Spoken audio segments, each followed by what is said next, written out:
positions. And it's even interesting, our experience in COVID, after about 12 months, 18 months, when there was a lot of interns and the young graduates working from home.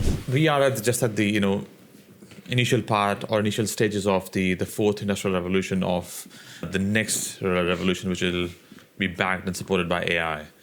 And I'm using AI on a regular basis. I have 20 plus years of experience. People have mentored me and supported me as a trainee or intern and told me what is right or wrong.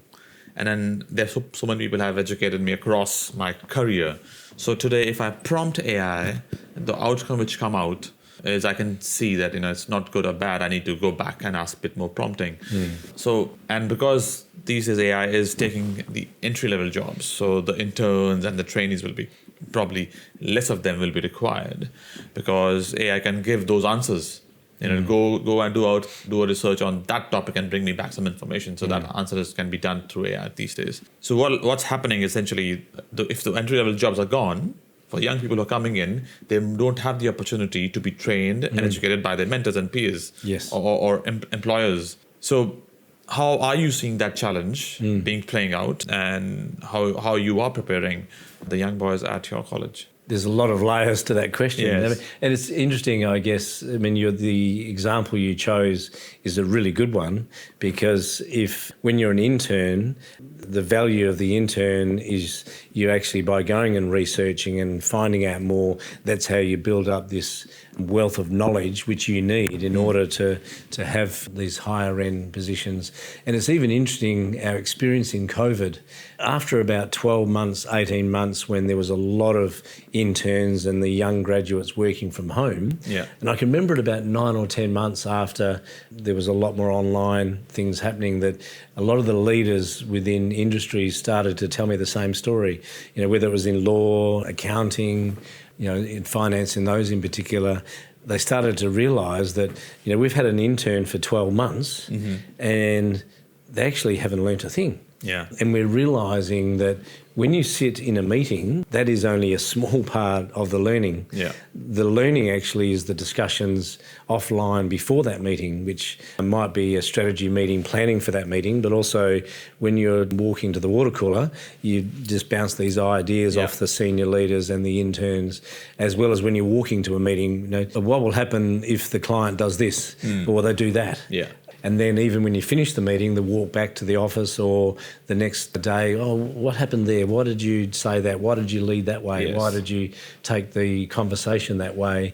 So sitting in a meeting online is only a small part of actually learning your craft and learning your industry. It's all the stuff around it that actually makes all the difference in you learning to be at the top end of your area.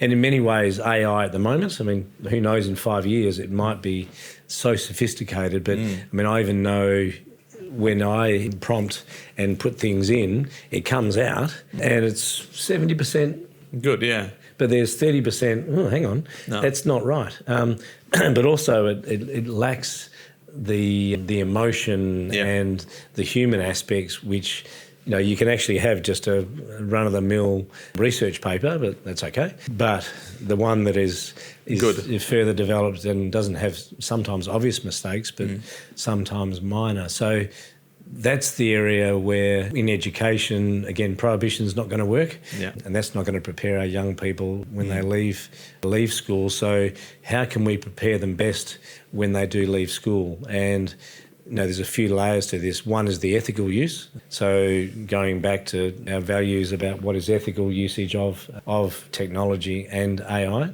and really just stopping to make them think. Do you realise that that is plagiarism? That is whatever it may be. You're not giving credit for that work, which is clearly not yours.